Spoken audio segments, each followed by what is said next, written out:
मेहर के परेशानी केहू दूसर कमानी, जेके मरद ना दर्द का जानी हो।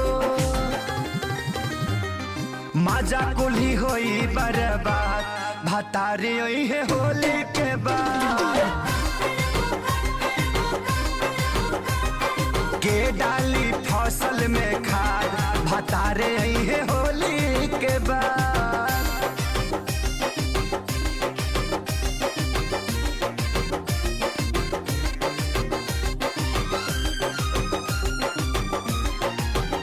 काहे कहिला गवनावा समद हाथी सजनावा, जब जाए